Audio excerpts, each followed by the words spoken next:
But of course they couldn't resist, because in the finale we saw a great reference about the high ground itself, and this time around Vader had it for just a short while until he got his behind kicked by a supremely powerful Obi-Wan. We haven't seen this type of an Obi-Wan, maybe in a while, maybe never, I'm not sure, but either way, that was a great duel. By the ending, you truly understand that Anakin has completely lost his way and that Darth Vader has overtaken his character, his persona in total. I want to connect the two last episodes of the Obi-Wan Kenobi series, that was episode 5 and 6, because in episode 5 we have flashbacks to even before the Attack of the Clones, where young Anakin and young Obi-Wan, a younger Obi-Wan I should say, they spar with each other, but there are great lessons in there that if you haven't picked up, we will talk about extensively here, and those lessons have to do with, more specifically, the high ground that we see in Revenge of the Sith, the high ground move. That's the trap that Obi-Wan lays for Anakin, knowing the type that he is, how he has defeated him in the past, as we see in the flashbacks, and how he intends to defeat him now in Revenge of the Sith after getting the high ground. I saw that Vader also hadn't forgotten about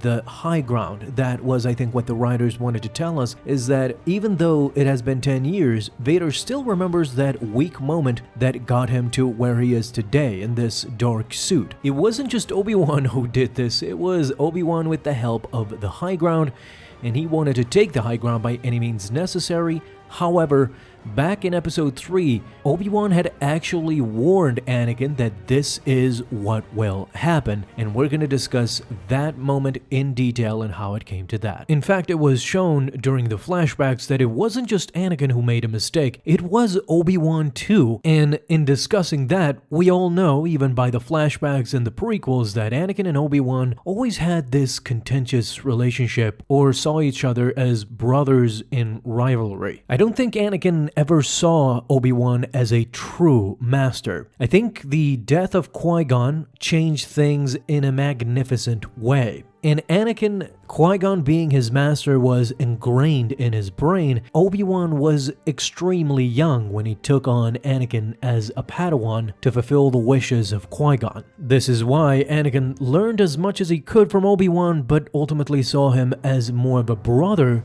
than a master, seeing himself as a Jedi Knight and Obi-Wan too, two fellow colleagues, two fellow Jedi Knights instead of a superior and a subordinate. Because of this, they constantly had conflicts. If you want to read Star Wars Brotherhood, then you're gonna understand more about their relationship. This is prior to Attack of the Clones, and by what we know, the flashbacks also take place mere days, perhaps, before Attack of the Clones 2. Things could also be interpreted as, because Obi-Wan sees Darth Vader as this killing machine and he is after him without hesitation, that's why Obi-Wan is convinced that Anakin has not yet learned his lesson as Darth Vader now, and that's why he, in the end, escapes. The problem with Obi-Wan too is that Anakin had a slight lesson in there as well when he told Obi-Wan that mercy does not defeat the enemy. It is precisely this that leads Obi-Wan to not learn his lesson and leave Anakin alive on Mustafar to die for himself, but we know that once Obi-Wan leaves, it is Palpatine who comes to the aid of his new apprentice Darth Vader, and while Anakin is badly burned, scarred, and mutilated, he still survives in this new form of a half-man,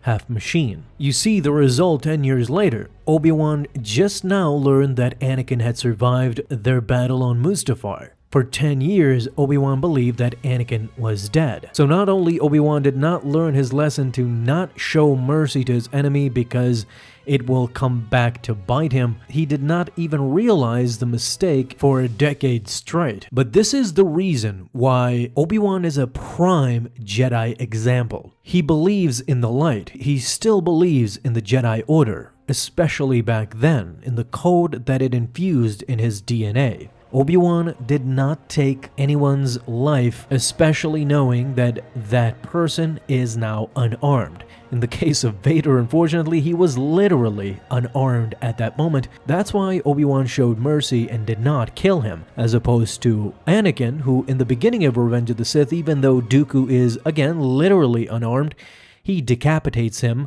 He hesitates, but in the end decapitates him with the instructions of Palpatine. And even from the beginning of Revenge of the Sith, we already can see the failure in Anakin's approach. He hasn't learned much, not only from the Jedi Order, but especially from his close master Obi-Wan Kenobi, who in the flashbacks now in Episode 5, in detail, it explains why Anakin fell for the high ground trap. During those flashbacks, Obi-Wan is constantly biding his time against Anakin while Anakin is going full force, not realizing the danger he is putting himself through against his quote-unquote enemy. When a defenseless Obi-Wan without his lightsaber manages to force pull Anakin's lightsaber and now turning the tables, leaving Anakin defenseless, he knows his apprentice's biggest flaw and he actually tells Anakin. He says this to his apprentice. You're a great warrior, Anakin, but you'll need to prove yourself as your undoing.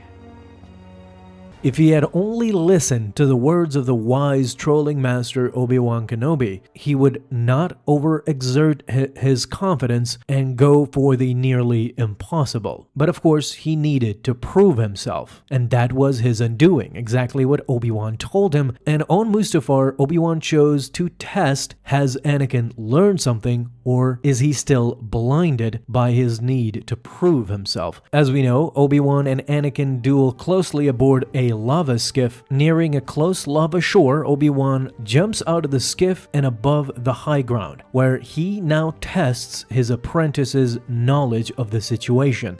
That's why Obi-Wan immediately says, "It's over, Anakin," and reassesses to his old friend that he has the high ground. What does Anakin follow it up with? He immediately proves to Obi-Wan that he has not learned his lesson. The need to prove himself is too much for young Anakin, who answers Obi-Wan with, "You underestimate my power." This overconfidence, similar to Palpatine, was his weakness, because even Obi-Wan says after that to not do it. Don't do it to Anakin, but it proved futile because his apprentice needed to prove himself beyond any shadow of a doubt that he was all-powerful, and this is what led him to get his hands and feet cut off, leaving him a forever broken human physically and emotionally. You see, in the end, Obi-Wan's prediction came true. He's a great warrior, but his need to prove himself was his undoing. He was never able to recover after that. There's always been that great debate, would Darth Vader be even more powerful as fully human as Anakin in that state, or was he hindered by machinery, like Darth Vader is later constantly? A great debate for sure, but I love that the episode really dissected and went into detail as to why Anakin in the end was a failure as a Jedi and why Obi-Wan will always be the supremely talented and knowledgeable Jedi that we know and love back then and even now. Thank you guys so much for watching this video, and if you enjoyed, leave a thumbs up down below, subscribe for dailies. Now you have an awesome day, Star Wars fans. I'll see you in the next video, and may the Force be with you. Until then.